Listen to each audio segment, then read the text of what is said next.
for the university to pay attention to the costs of education for our students. So what we're trying to do is to shift as where possible. So faculty are increasingly using open resources rather than textbooks. And this is in part a response to the fact that the average UBC undergraduate student is paying about $1,200 a year for textbook materials. So we're trying to encourage a practice away so that we are reducing some of those costs. Along with the idea of creating new materials or adapting materials from other locations, we've been trying now to bring a lot of attention to ensuring that the materials that are developed by the university are ones that are meeting the kind of guidelines and principles around universal design for learning. So they should be accessible, they should be thoughtfully designed in terms of format, and they're basically, we're trying to ensure that people are doing their due diligence and have support in ensuring that the materials are available. So it's very exciting this year that we're partnering with CTLT and the Center for Accessibility.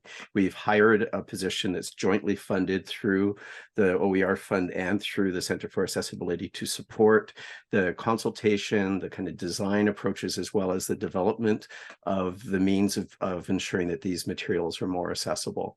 So one of the things that we hope comes out of this kind of project are perhaps additional kind of institutional-wide supports and knowledge and resources that kind of help people to bring this into their practice more fully. Now, this kind of piggybacks on work that's been happening, especially in education, over many years. But what we're trying to do is connect more and more people to this conversation and ensure that at the same time as the province is bringing up guidelines around UBC's accountability for access, that we have the means to ensure that everyone is engaging with this as part of their practice.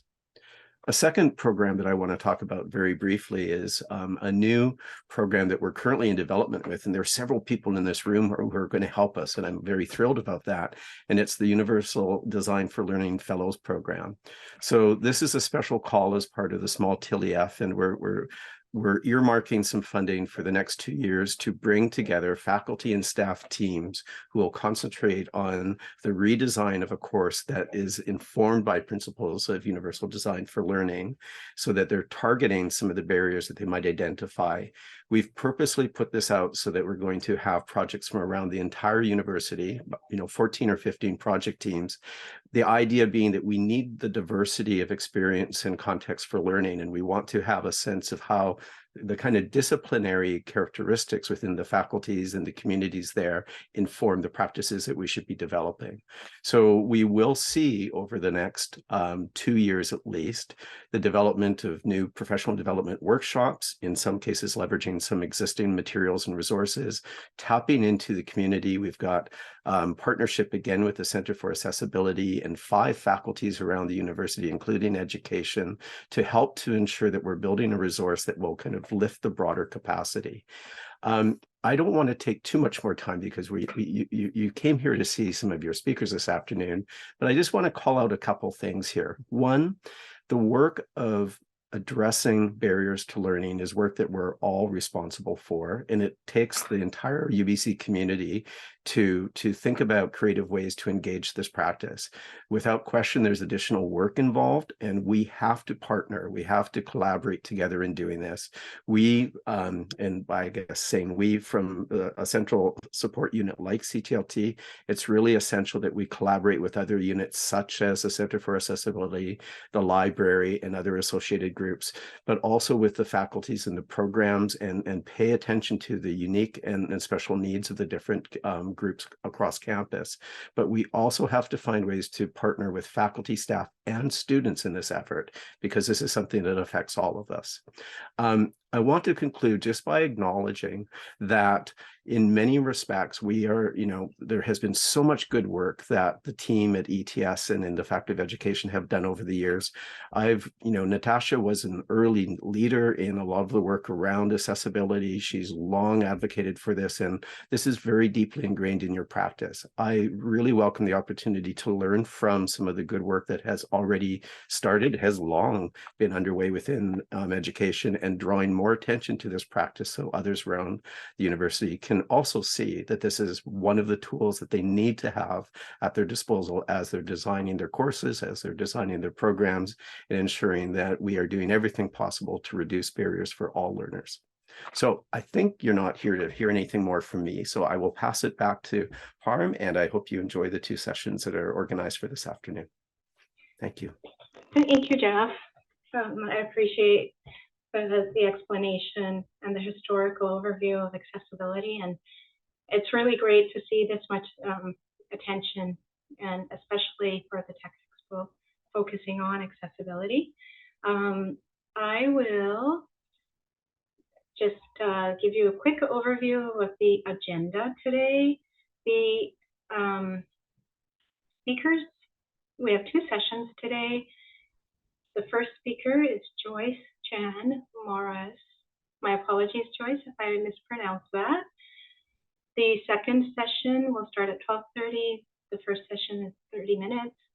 And at the end of the day, we've got a virtual social, and we'll share a link to connect in a tool called GatherTown.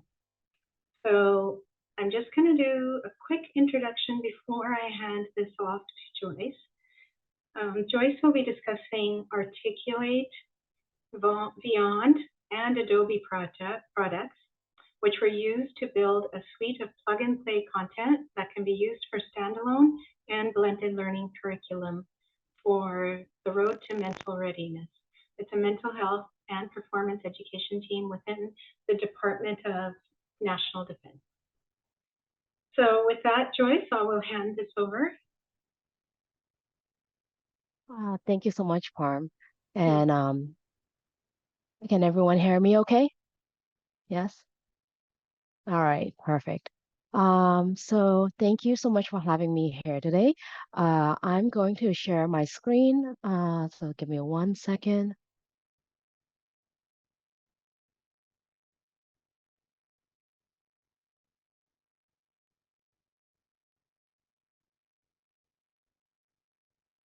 All right, so my name is Joyce Chan Maurais, and I'm an alumni of the UPC Masters of Education Technology program. So I'm honored to have the opportunity to come back and to share some of my work with you today.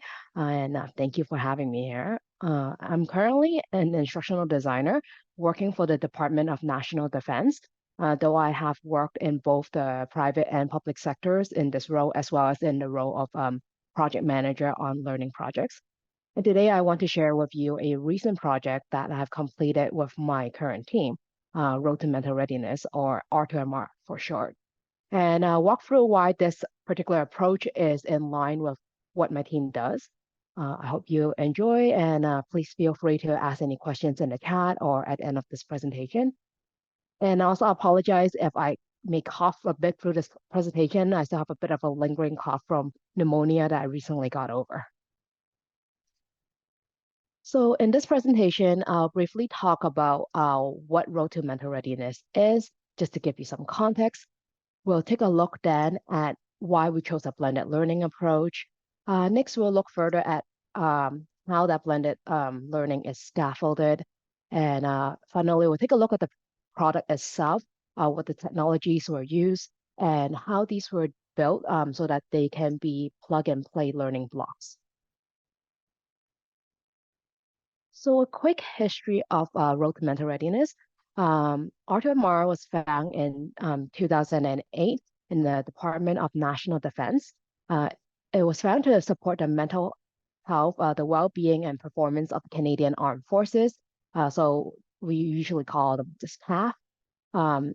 It is an evidence-based mental health program. It's composed of a team of mental health professionals, learning professionals, and CAF members. So our mandate is to deliver learning to CAF members and their families to support their mental health and performance. And we do this primarily through teaching about mental health, stress, and how these impact performance, and giving strategies and tools to the CAF members and the families to manage stress and how to seek support to maintain or improve their mental well-being and their performance. And this can be both at work as well as in their personal life. So Road to Mental Readiness content has been primarily delivered in person across the country and sometimes beyond our own national borders to CAF members working abroad and sometimes even to our allies. Road to Mental Readiness training, it ranges from based on the training time ranges based on what the client allots to us and what they're hoping to achieve. So when I'm saying client, for us, that means the various occupations or even specific deployment teams within the armed forces. So that said, courses can range from an hour. Joyce, I lost the connection for a while. Oh, sorry about that. Yeah.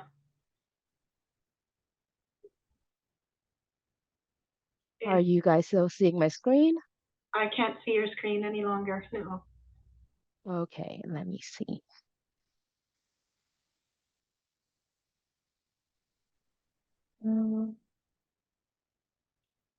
One second. There we go. Can you guys see my screen now? Yes. Thank you. Perfect. That's wonderful. So I'm not really sure where I got cut off, but I'll just start on this slide.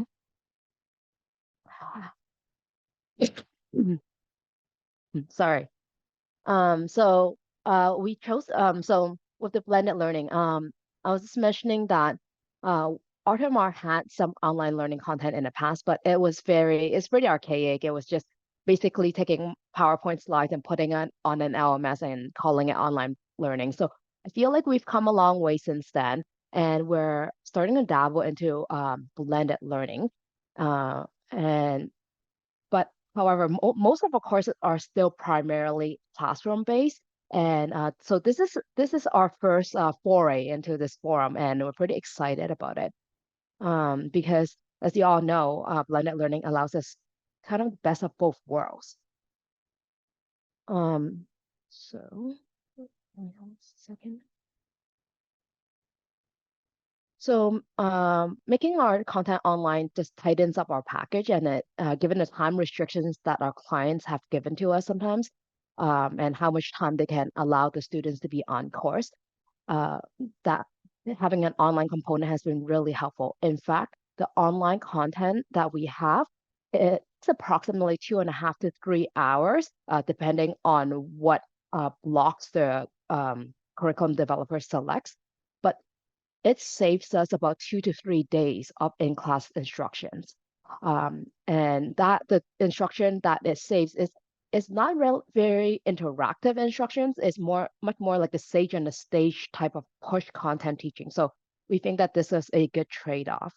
And secondly, moving into the content online just allows us to save time and cost for instructors' travel and accommodations across the country. So these are just some of the more practical business reasons why we decided to use blended learning. But from a learning perspective, blended learning allows us to save valuable classroom time for more meaningful and facilitated conversations and just do deeper dives into the content since we use a flipped classroom approach. We ask the students to first take the online course before they're permitted to join us in the in-class portion. We're often also asked to deliver training to teams that are deploying on missions or members coming home. So these requests have to be actioned very quickly, and they may only have 1 or 2 students, so it doesn't really make sense for us to send an instructor out or to develop a course just for a few students, or we may not even be able to develop something that quickly. So just having something in place already is very useful for very quick turnaround situations. And finally, Automark is a program that is taught over the course of a CAF member's career. So this means that some students may already have some exposure to the content before. And so the self-paced asynchronous online component just allows students to explore each topic as deeply or as quickly as it suits them, depending on what they remember or what they already know. So the scaffolding approach, the structure that we use, uses a bit of the Vygotsky's theory of zone of proximal development. So in the first portion of the course, with the scaffolding, it is mainly it's didactic online foundational knowledge and with a little bit of application to reinforce some of the learning.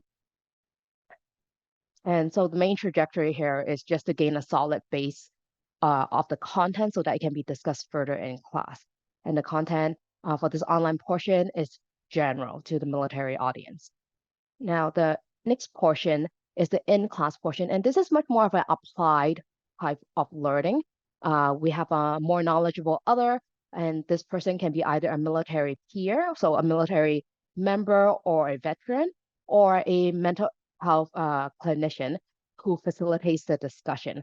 And we actually often find that the co-facilitation with one military member who serves to give the military background experience and then one mental health clinician who acts as the mental health professional is a winning combo of credibility for our students. Now, the in-class portion, so that not only builds on what the students learn in the online portion, but it also allows for discussion to be tailored to their specific occupation or mission. And this is particularly powerful since all the students in the class will be sharing a certain mission that they're going to be on, or they all work in the same occupation. So the next portion is then taking that learning into the real life situation for integration. And there are students expected to integrate what they learn into the immediate situation, whether that is a mission or their just whatever occupation that they work in. But they're not just left to it to kind of go on their own. We do have an AutoMR app that can support them, and it's available on iOS and Android.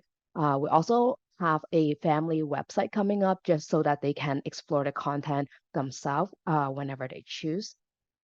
Now, because of the asynchronous nature of online learning, the students are able to and encouraged to revisit some of the online content at any point in time to continuously monitor their mental health.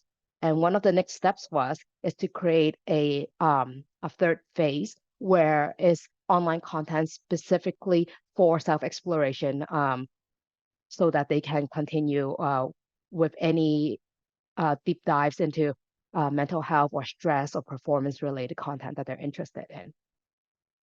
And as I mentioned earlier, Automark training occurs through a craft member's career.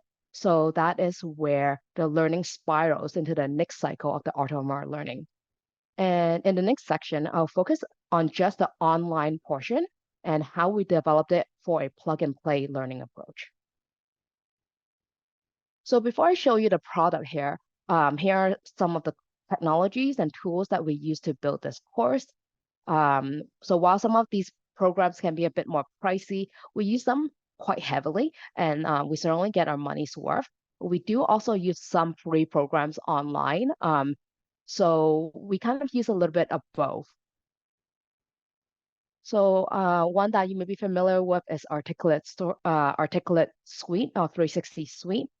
We use multiple tools within the suite. We use Rise and Storyline to build the course, and we use Review 360 for our review process. We also use this content library since it is available to us as part of the suite.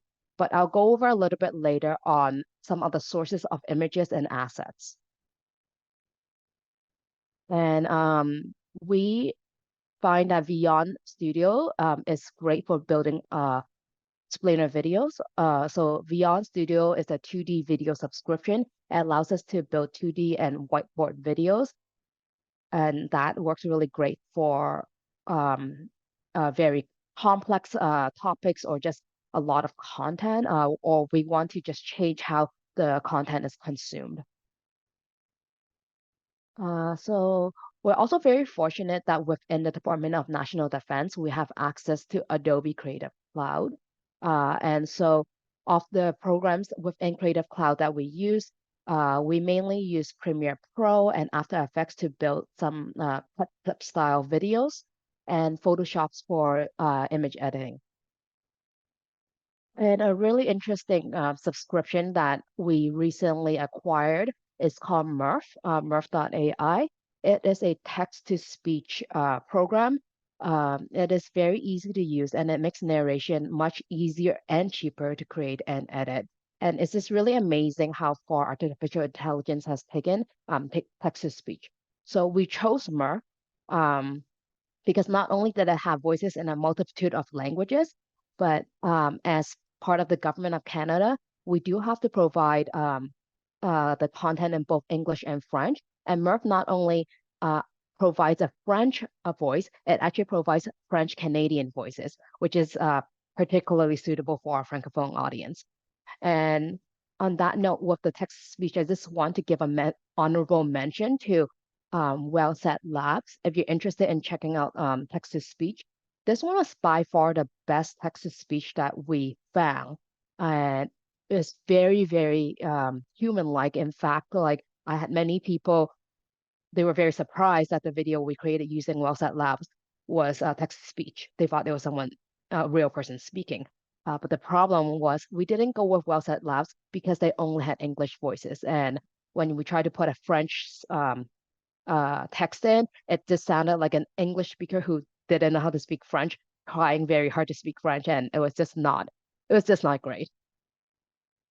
And finally, I wanted to quickly mention about some of the image sourcing that we use.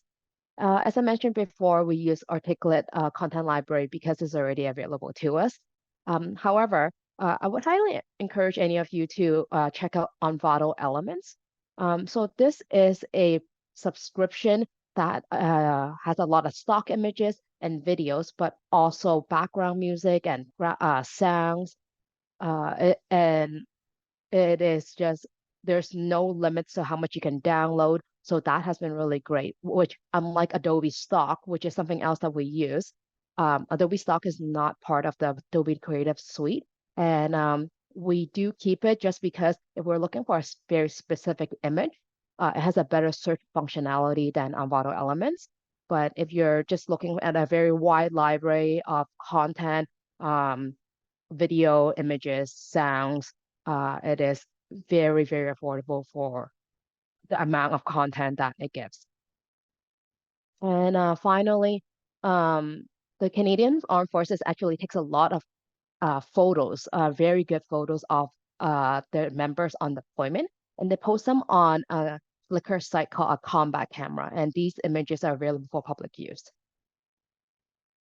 So now that I kind of talked about the technologies used, I'm going to show you the product that we end up creating, and maybe you can identify some of the technologies used in the program. So you may be familiar with the Rise tool, how it looks. We really liked it for the frame that it gave. So it gave us the structure. However, within the, and it's quite neat. We can separate it into sections and lessons, but we really try to push the boundaries of what we can do within Rise because Rise is very suitable for a lot of new anyone who's just kind of picking up building online learning. So it's quite easy, but it can start to look very much the same after a while. So what we did is we use a combination of Rise and Storyline. So for example, here you can see a storyline file. It may not really look like a storyline file, but this is a storyline file. It gives you interactivity. It gives you content, which allows us to build these micro learning nuggets and also have some interactivity in there. We built it and we removed the player that usually surrounds the storyline file, and we embedded a navigation directly into the storyline file itself. So that allows us to have a much more seamless experience within the content. So you can see that we also use some of the Rise's native functionality, like some of the tab functionalities. And again, another storyline file, but it's just a lot more seamless because you don't have that extra player feeling like, oh, I'm going into a different program here. And we also push the boundaries with storyline with not just not using a player, but also like what size the canvas is. So this is just a storyline file is made to click, which yes, Rise has flip cards, but this just makes it a much more tailored and customized look and feel. We also use a lot of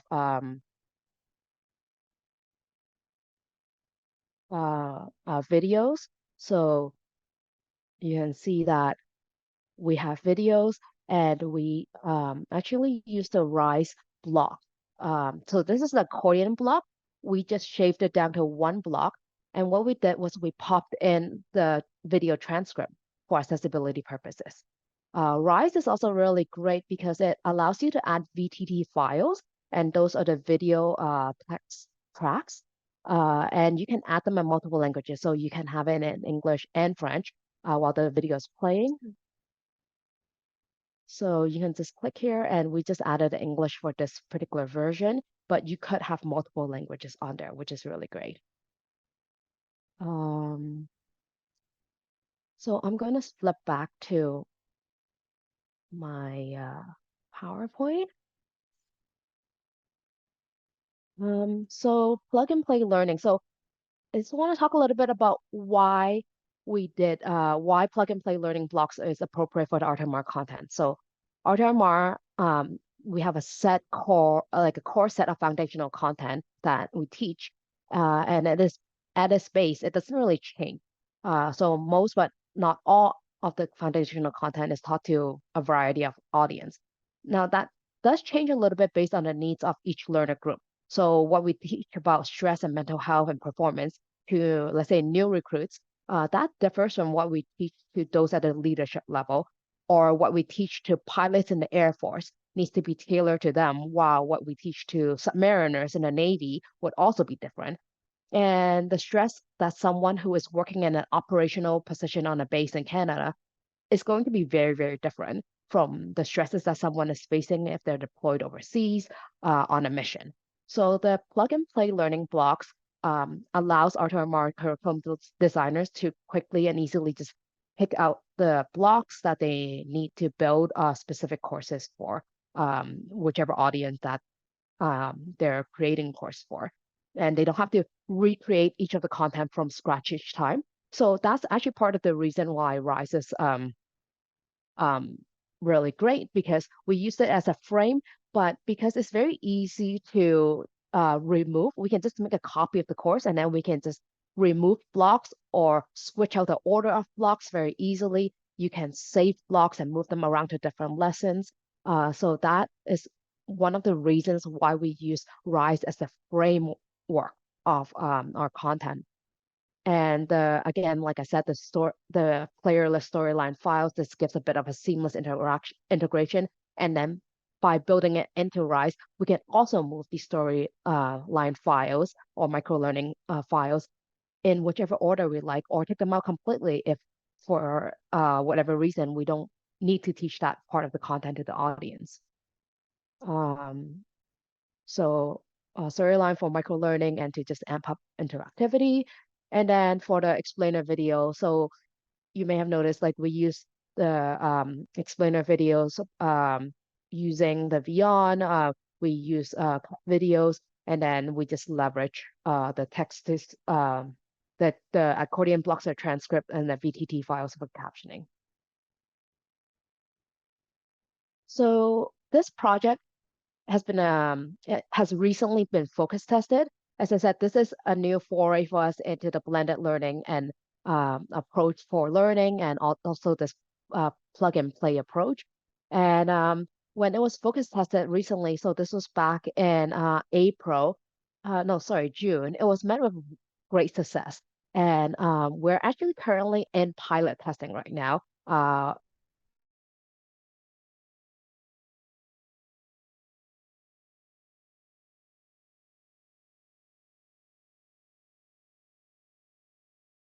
Learning assets to greatly reduce both course development time, since we can use it to tailor the learning for different audience groups, and also to improve the use of in-person classroom time.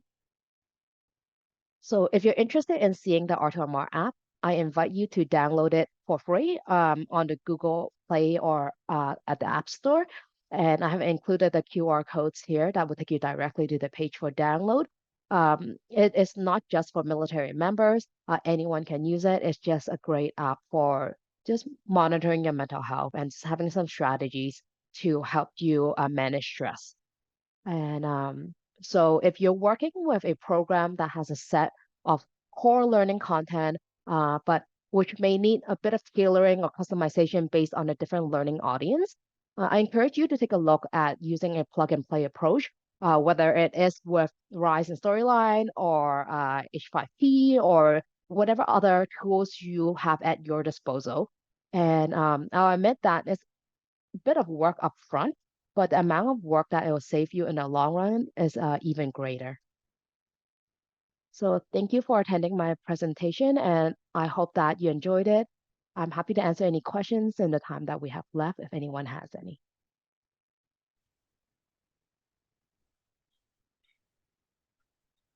Thank you for that, Grace. That was really interesting, and it was nice to see like all the attention that was put into selecting the elements to consider the visuals, the text, the captioning.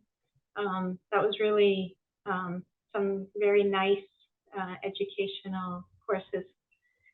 I don't see any questions in the chat. Does anyone have any questions?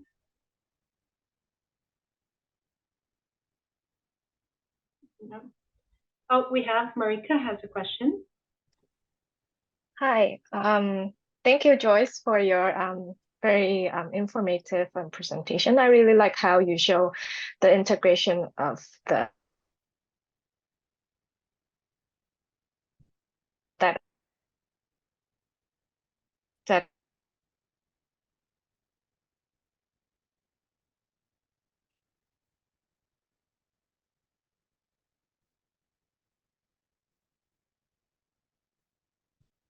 know that if you develop like training articulate storyline or Vyond, those would need more time in developing those materials. So for just-in-time trainings, do you also use these tools, or you have other tools that help you to develop those? So for us right now, I'm sorry. Our goal is to develop this particular training now so that we can use it for the just-in-time learning and that it can be easily pulled and kind of put together into a suite that is suitable for the specific audience that it needs to go to. So right now, a lot of times when we do have those just-in-time training, curriculum developers are scrambling to put something together. And so this is our approach to seeing if we can shorten those timelines and just make it less of a scramble, especially if we get some very urgent requests. So for example, when COVID hit and we had op laser, there was a lot of requests for training, and we just couldn't keep up with the demand because it was urgent and there was a lot coming in. So hopefully this is what will help. Thank you. Well, thank you, Grace. Sorry, thank you, Marika, and thank you, Joyce. Joyce, again, I wanted to say that from an instructional design background, I loved seeing the way the course was creatively put together with the different uses of technology. And I really liked how you made the articulate storyline frameless. It just makes it look seamless, less disruptive for the student experience. So that was really well done. Thank you again for participating. Now it's 12:30, and we're going to move over to our next presentation session. And I would like to welcome Dr. Leila Ferreira, Dr. Asfana Sharif, and Dr. Natasha Ozgig. They will be doing a presentation on UDL practices within UBC Learning Technologies. So I will hand that over now.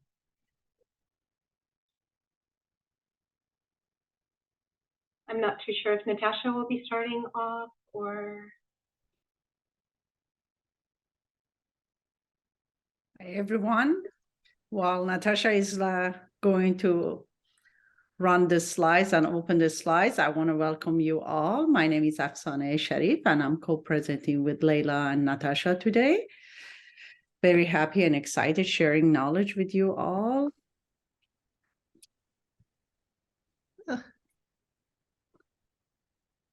You're almost there. Yeah, I thought I was at the beginning of the. Is this the first one? Yes. Yeah. So welcome all. If you can move to the next slide. I want to just start with acknowledging that I'm zooming in from unceded ancestral and traditional territory of Musqueam people. Since we have two main campuses, I would like also to acknowledge that UBC Okanagan campus is located on the traditional ancestral and unceded territory of Salish people. I would also like to acknowledge that the crisis going on, and because my homeland is in Iran, I would like to acknowledge that people are fighting for their freedom. So with that, I would like to start with the UDL. Today's session is that we thought that how we can share our experiences using integrating UDL principles in our practices in different roles as an administrator, as a consultant, as well as instructor.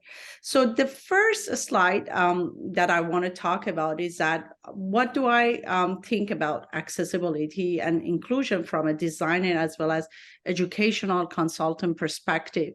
When I work at one of my main job is that to as a faculty liaison to discuss and consult with faculty members about their program design, course design, TLEF ideas.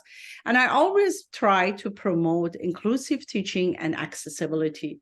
One of the things that I would always introduce is if they're developing hybrid model or online, or even for their classroom, any materials to be accessible. If they have courses in Canvas, introduce them to built-in accessibility checker, which is in the rich content editor part of the Canvas. It tells them what are the issues, and if you run it, it tells you what can be done in order to remove those accessibility problems. Another tool is Blackboard Ally that you can contact LT Hub to install it. It tells you what kind of accessibility issues you have and how to fix them. It also tells you how to create alternative forms of your course content, such as EPUB or electronic braille. Another resource that we try within CTLT promoting inclusive teaching is offering workshops around inclusive teaching as well as UDL and accessibility. And accessible design is kind of covering under UDL. And we have the inclusive teaching resources that we normally it tells about upcoming workshops and a lot of resources.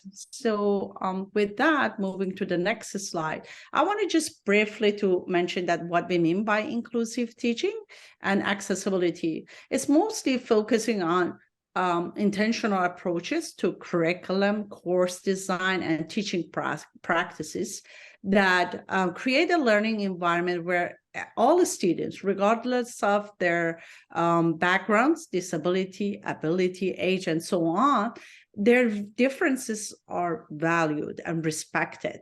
They have equitable access to learning and other educational material. It's about, and we focus on accessibility in a mean that all content and course materials to be accessible to as many users as possible. So this is how we define it. Now, why it's important to focus on accessibility and inclusive design. Let's move to the next slide. So in Stat Canada shows that 1 in 5 Canadian, they have one kind of a disability.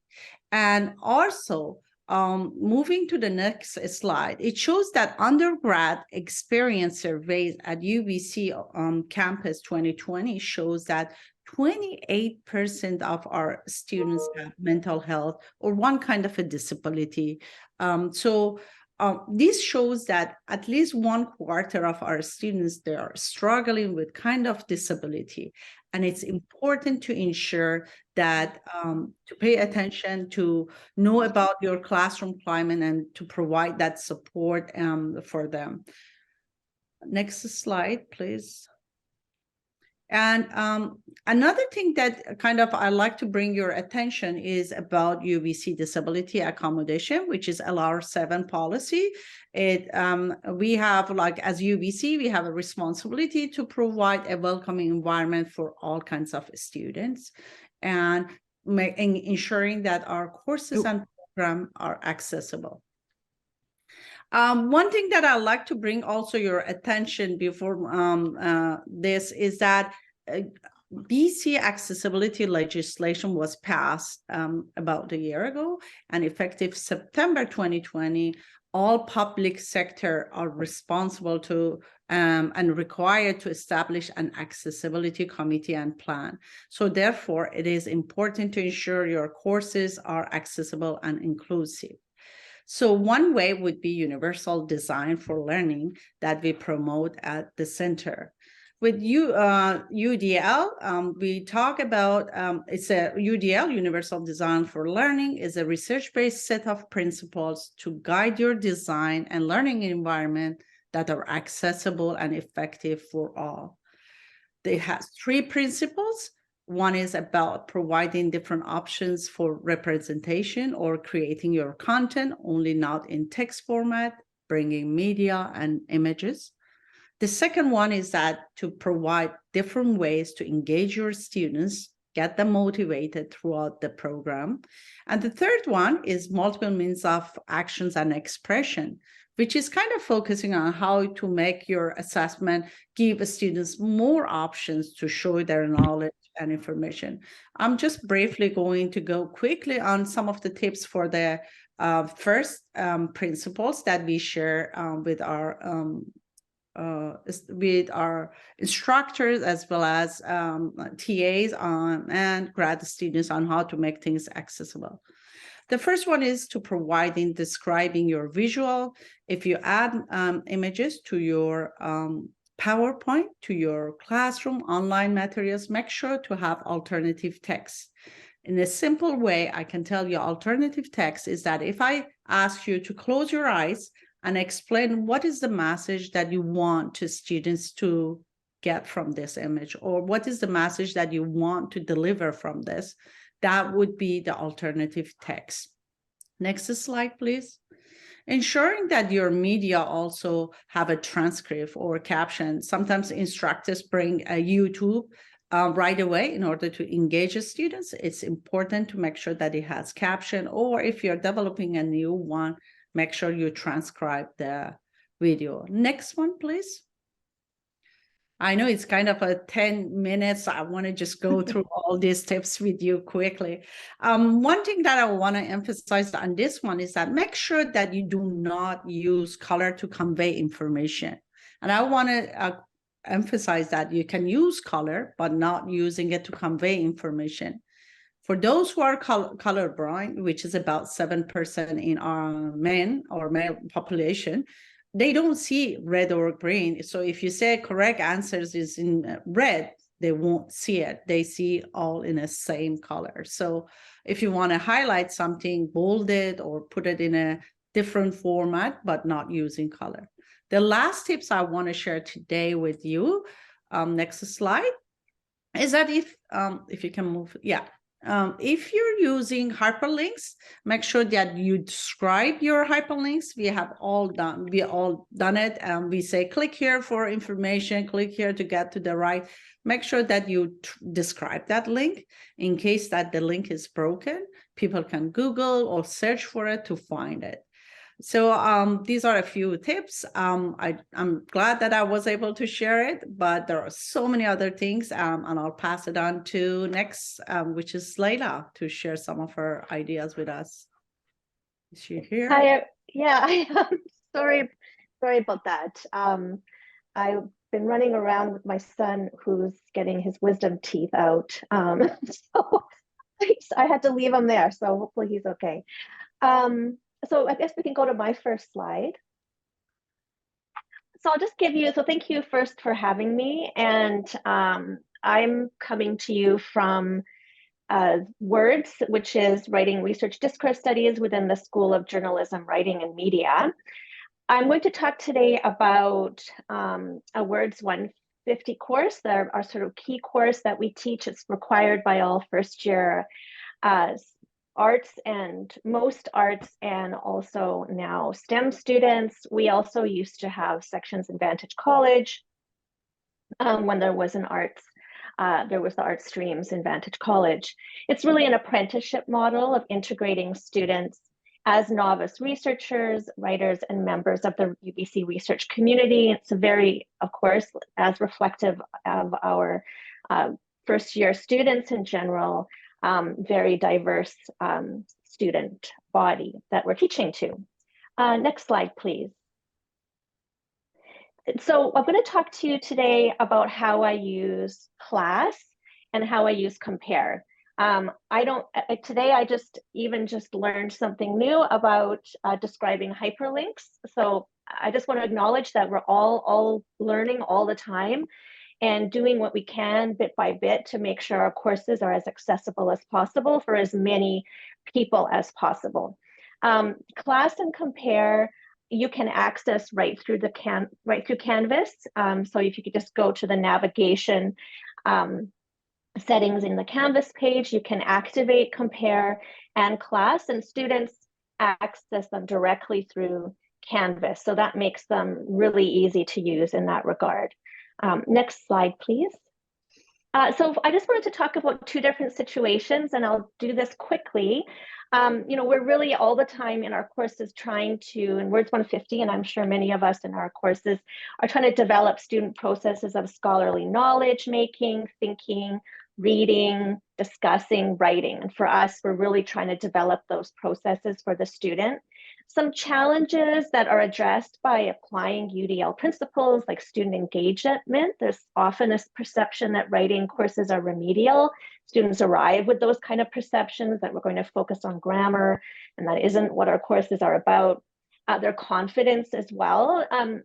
They come in with a certain idea about what might be expected or what they know, and when they encounter scholarly language and text, they might lose some of that confidence.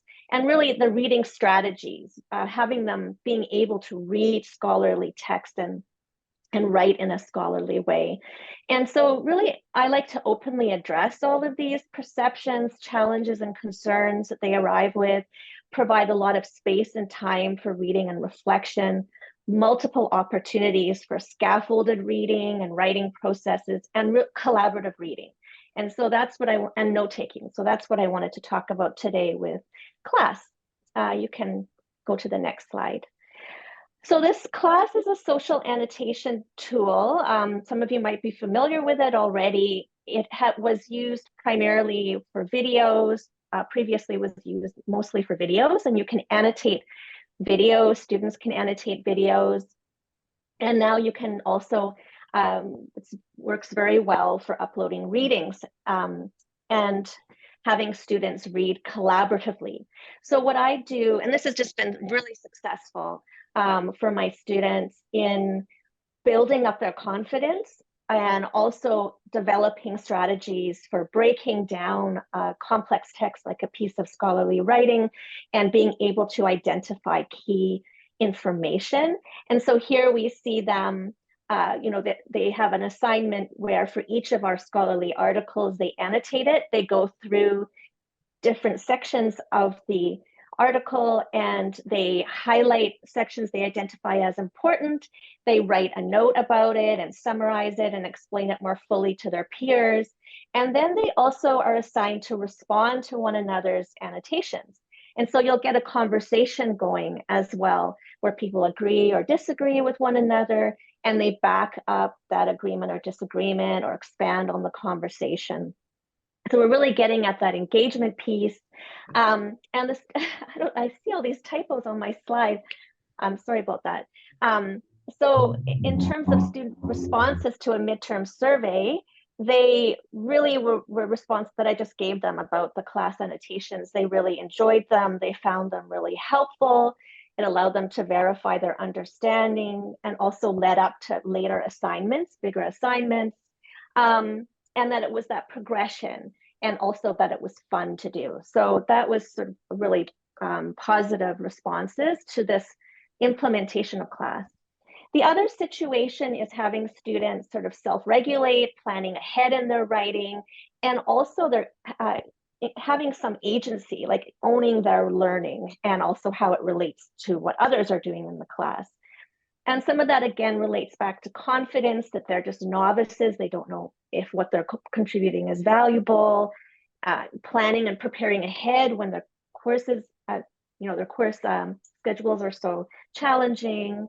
And so again, lots of scaffolding, lots of time in class for guided planning and preparation, and then online peer review using Compare. So I've been using this for many years now and have also done some research of my own on Compare with a colleague, Kachitima.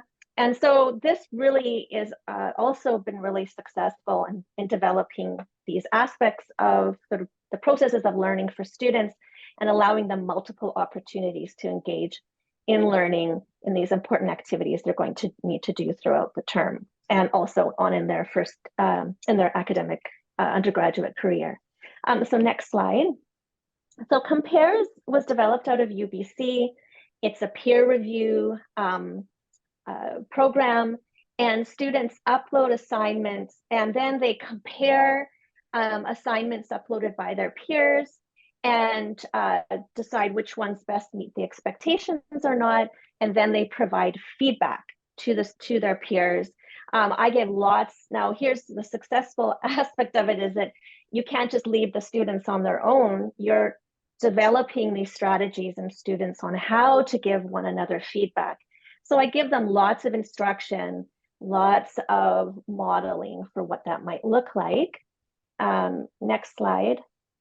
And here we see some examples from their feedback to one another, which when I go through it many times is exactly what I would say to the student myself in my own feedback.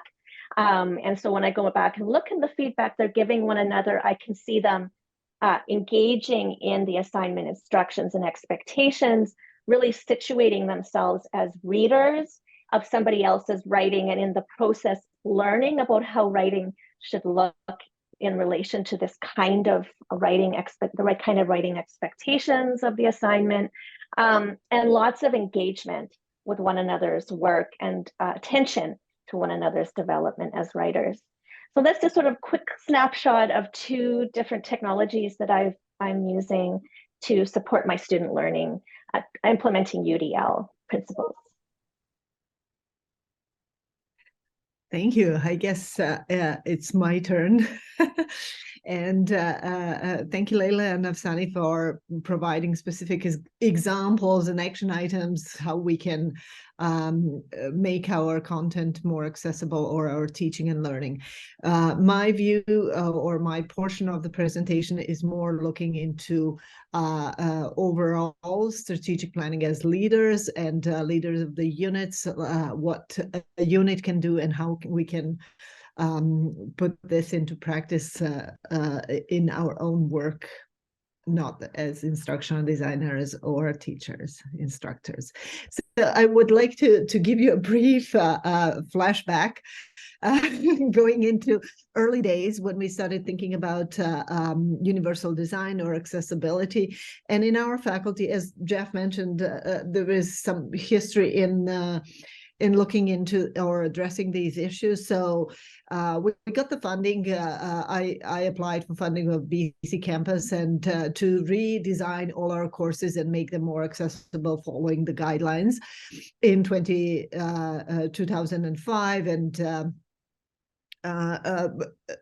I was actually motivated by our students who were taking online courses and having difficulties, and we learned from them at the end of the course usually, like, okay, I need now extension, I can't catch up, I have all of these assignments that I couldn't do because I have this. And so we try to be proactive, and we got this funding, and we partnered with SFU and ZBC, and we worked on courses, we worked on media.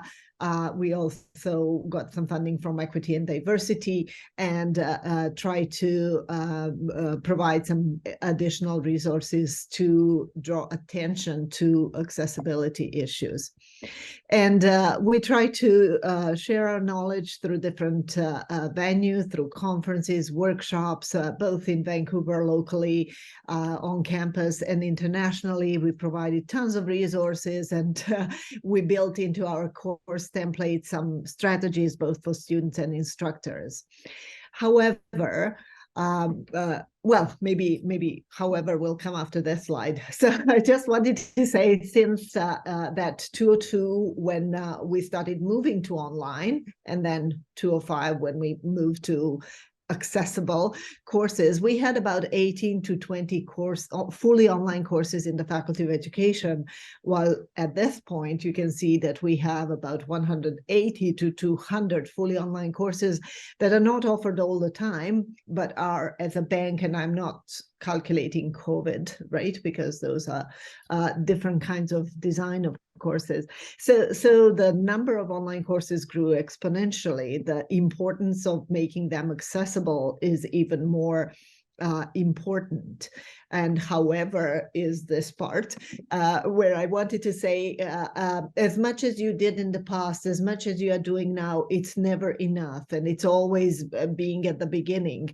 And I think that's what Sisyphus, he's pushing the rock up the hill, and it's coming back. And that's what our work is. I think we are all who are involved in technology, we accept that there is always something new, there is always something to learn, there is always new training and new working. And I think accessibility and thinking about those issues and how to make courses more accessible is part of that learning. And we have to understand that as much as we did with those brochures and workshops, and there was interest, of course, but not enough interest. And I think that we are lucky now that this focus is so much stronger on campus, at least for us at UBC, and I'm really excited about that. And I think collectively we can do much more than when it's a single unit or someone individual inside the faculties or inside the courses that is doing the work.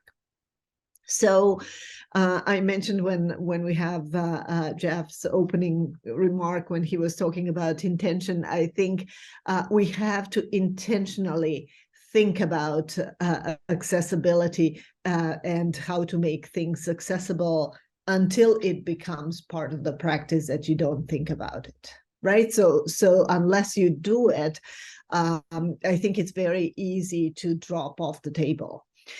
So this year particularly, including this TEC Expo that is focused on accessibility, we are trying to think about UDL and think about accessibility in every single thing that we do. And I think that may be one of the directions that other units can take when they're thinking about these initiatives, that really try to strategically implement that action in every single task that they do. So we create a number of workshops, we are planning a number of events, partnership with departments, partnership with other units, partnership just like this one today in the panel presentation, right, with colleagues from other faculties. Whenever we are introducing or using learning technology, thinking about how accessible is it? Can we test it now, right? We have used it for years, but can we actually know more about it, about that side? We are participating in the pilot, LI pilot. So we are opening this Canvas tool for checking of accessibility, as Afsani was describing, in all our Faculty of Education courses. So it's not on request, it's really trying to educate and raise awareness so everyone will see it and hopefully ask us questions like, what is this? How can I use it? Or, you know, what can it tell me? When we are having consultations, whether it's learning designers or support, we are trying to bring that into the conversation. Websites are, of course, weak points because our focus has always been on courses, but we know that websites everywhere needs to be accessible. So we are now starting conversations with our web people from different departments, anyone who is responsible for web design to actually make websites accessible. So if we are promoting accessibility as our focus, we need to model what we are doing, including websites. And what does it mean that it's universal, right? We can't focus on one piece and then everything else is not accessible. And this is just generally when I was talking about all the events and tasks, right? So you have to really intentionally focus and live what you're talking about, right? So only when we do that, I think that ripple effect will turn into a sea, right? One droplet hopefully will have an effect all over the surface. So that's my presentation today. Thank you very much. And thanks again to my colleagues for this panel and the opportunity to be together.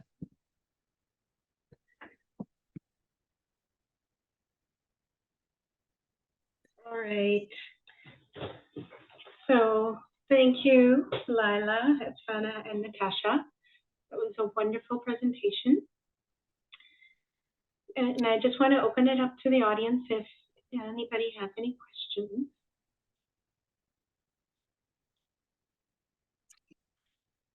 Okay, You know, well, we are I've at got the a end of the question. time, right? So it's hard. I believe there is a question in the chat. Bree had asked Etsvana, is there a central resource for referring to the nuts and bolts of accessibility? We are working on it currently. We don't have like one stop that to go, but we have a few resources that I can share with you if you want. But there is a plan through UDL fellow program to get to a place that we have an accessibility hub where we have all the information in one area. All right, thank you. Eduardo has a question. Yes. Hi. Thank you for the presentation. It was very interesting, and I'm very pleased to see how accessibility is increasing in awareness. My question, also based on how we're seeing this growing at UBC, is what do you think are the current barriers to the development of accessibility? Is it like more of an awareness thing, or a technological thing, or a mix of all of them? What would you say? All above. I think that each department, even I would say each individual, if you look at it, depends on the practices. Some might be within the curriculum. The systemic barrier might be in your curriculum if you don't have a clear learning outcomes. If you're using one way of assessment strategy, that would be systemic barriers. Sometimes it's in the like the way that an international student might feel in your classroom. So I would say that you can see the barriers in different areas, and it can be in the procedure, it might be in course content, it might be in the policies, but each individual, when what Natasha and Leila mentioned, if you kind of start looking into your own way of practice and explore it, you will see you will be able to identify what are those barriers and how can I remove them. As an example, do I have alternative text in all my images? Maybe start from there. Or are my learning outcomes all clear? Those kind of things that we are working on, and each individual can work on. Also, as I said, that the legislation that we had for accessibility that was passed, it's one of the things that is directing, asking each organization to come up with the accessibility plan. And my hope is that to be able from that to come up with the shared understanding of what we mean and how to remove those. And Thank you. if I can add, Sorry, this is Natasha. over the time. I just wanted to say, to me, it's really that awareness as well, right? Until we are ready to think about something different, right? It's just like inclusive classroom, or right? It comes into our awareness, and then you start from yourself, and then you discover those barriers and try to work to remove them. Yeah, thank you. Sorry for overtime. Thank you. Thank you. We've got another question, Gabrielle. Yeah, it was really, I mean, I as Natasha knows, I am a bit of an accessibility fanatic. But I just wanted to ask, so when we're using tools, especially ones that we have available to us at UBC, like class, I know that Layla, you spoke about that, that are maybe less accessible. I know that class, for example, is one of those pieces that does have its limitations in terms of accessibility for people with disability. Do you have any tips on how we can approach the use of like less accessible tools to make them more accessible? Or if there are, should we just be not using tools that aren't designed with accessibility in mind? Do you have any strategies that you would suggest for workarounds, I guess, is what I'm trying to ask. I know that there are some definitely limitations to class. So there's been lots of benefits in terms of what my students, especially students are coming in with different kinds of barriers around language and confidence around their language use, and also just executive functioning and all of those kinds of aspects of learning. However, one thing also, it's not always accessible on different kinds of platforms. Like you can't use it on a tablet, which has been a real barrier. I think what I know my colleagues and I are trying to do is just providing lots of feedback on that. And it's also, I'm teaching inclusive design to engineering students and future designers. And so really trying to develop that mindset in my students. And so that they will go and they will also design these programs in a way that are much more accessible. I don't particularly have any suggestions. I just do my best with it that I can, and ensuring and being open with students about accessibility issues in regards to these platforms and how they're beneficial, but also acknowledging the limitations. I would be sad to give up class because my students have enjoyed it so much, but I absolutely know exactly what you're talking about. So those are the kind of ways I'm trying to address it. Yeah, thank you so much, Layla. And that is how I feel as well about class. I think it's an awesome tool, but it's just that one piece that's so frustrating. Yeah. All right. We do have another question, and Jeff, would you like to ask your question? Sure. I'm wondering if any of the panelists might speak to an issue that I often hear from faculty when we're talking about the importance of accessibility and what that entails in terms of the work ahead, and what that might mean in terms of the selection of this tool or that tool. People sometimes respond feeling very daunted, somewhat intimidated, sometimes unmotivated or demotivated. And I've often, or not often, I guess I've also heard at senior levels of in the dean's office in a couple of different faculties, real concerns about, as we see ourselves needing to kind of come up to this level of practice, is this kind of core competence and accountability. We'll have to think about the motivation of faculty and the supports they need to do this work. So I'm kind of wondering how you kind of some of your insights or experiences in terms of kind of encouraging people along and helping them when they get frustrated or they feel that this is kind of moving them into a level of work that's hard to do on top of all of the other work they're doing. So I'm sure you've had some experiences of that, so I'd be interested in your thoughts. Should I speak again? Yes, I've had lots of experience with that, doing workshops and presentations across UBC. I would say the majority of instructors I encounter really want to adopt these practices and they really want to make it work. They're scared and they are scared that it's going to take a lot of time.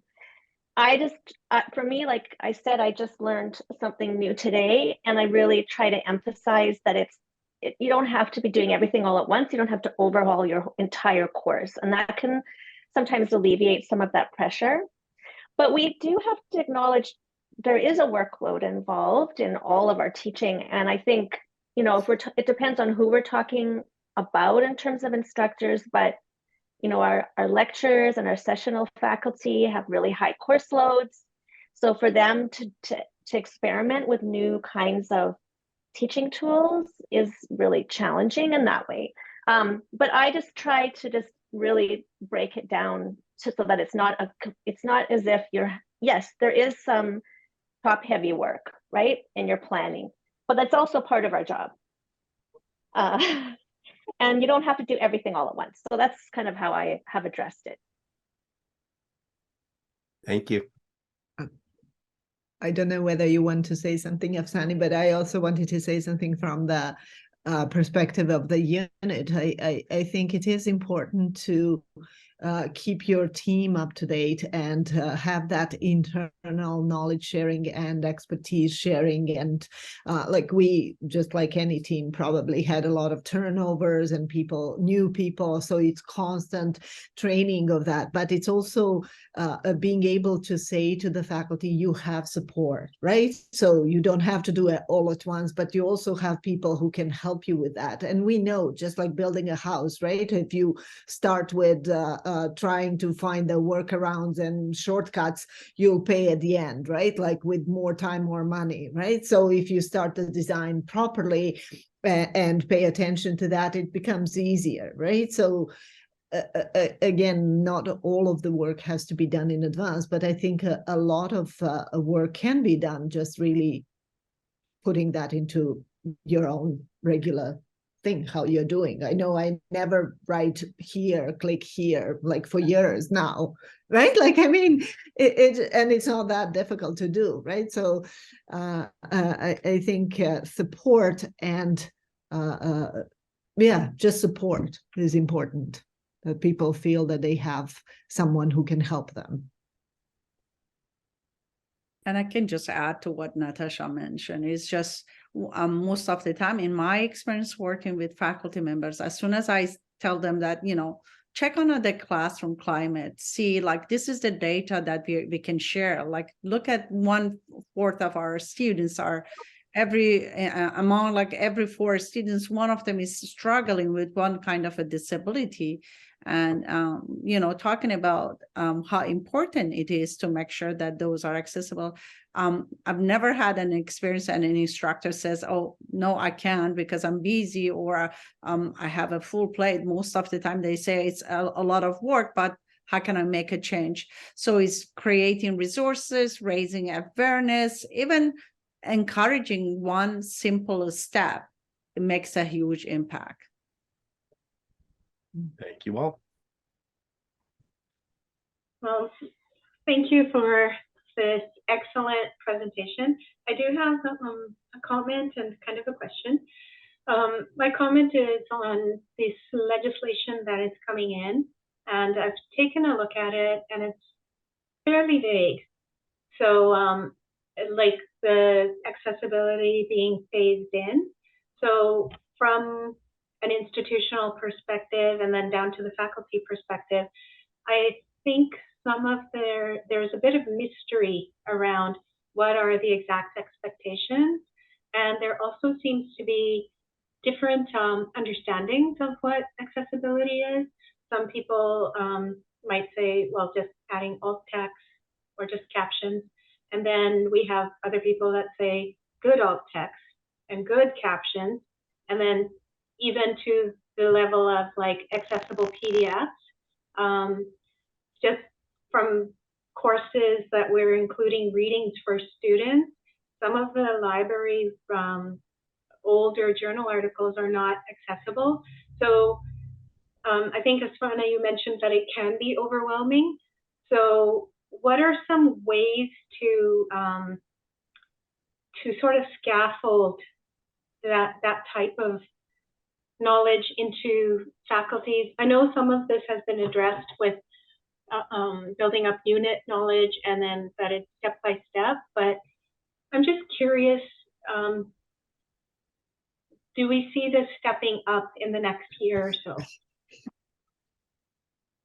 Well, I can say something about that because I'm working with Ministry of Advanced Education on these guidelines. One was on the digital learning, and I asked the same question. And the implementation is one of those things that is each organization is taking on.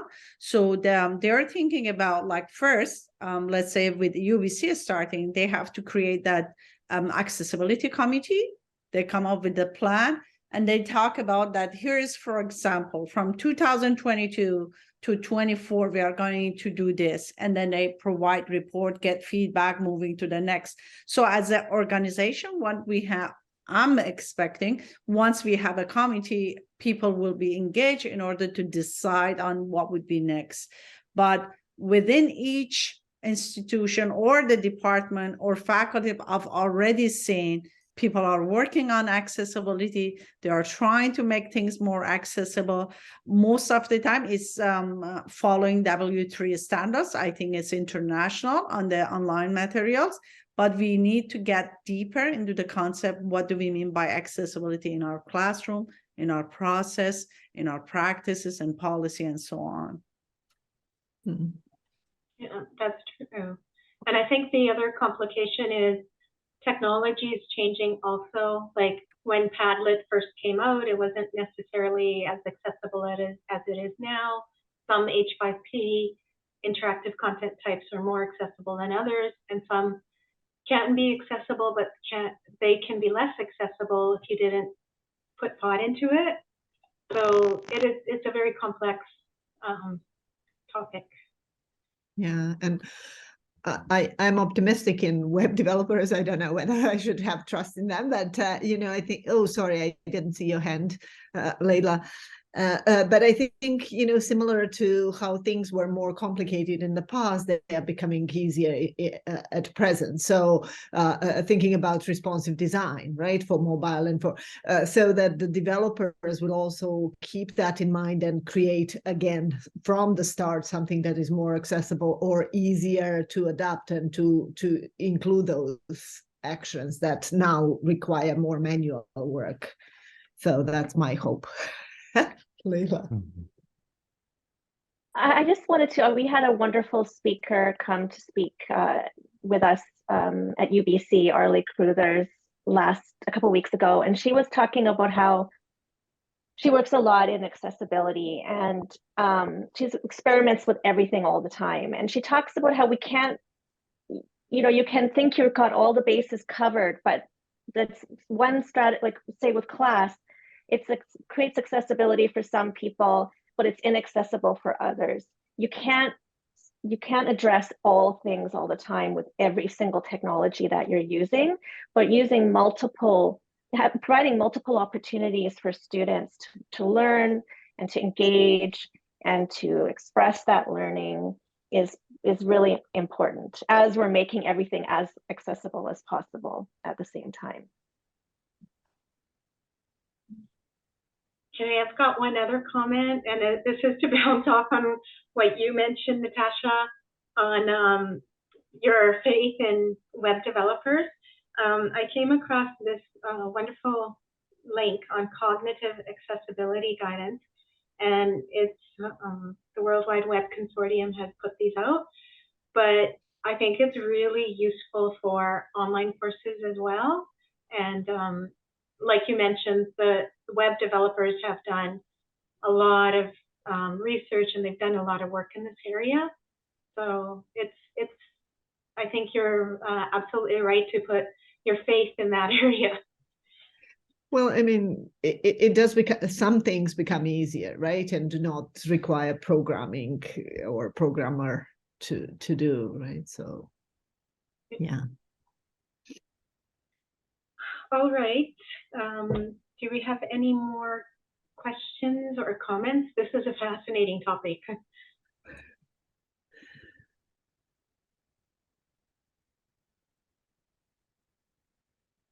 Okay, so we've got a little bit of a break, but what we'll do is we were going to do a virtual meeting space, and it's using a tool called Gather Town. So we'll, and let me forget, stop for 1 second. I know Joyce had some links that she was going to share with us. Joyce, I think this might be a good time to share them in the chat. And this is the link to the apps that Joyce had mentioned during her presentation.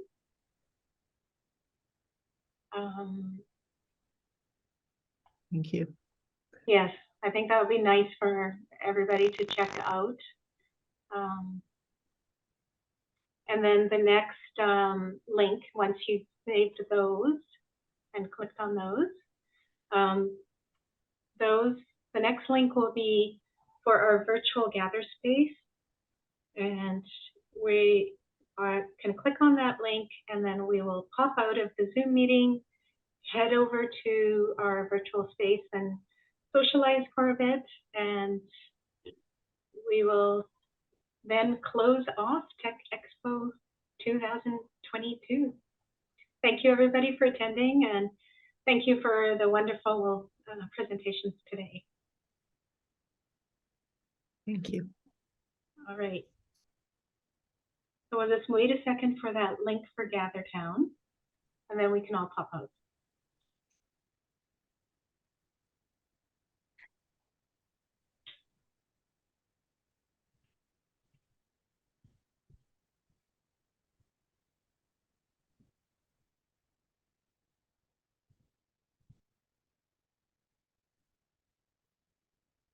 Thank you, Marika.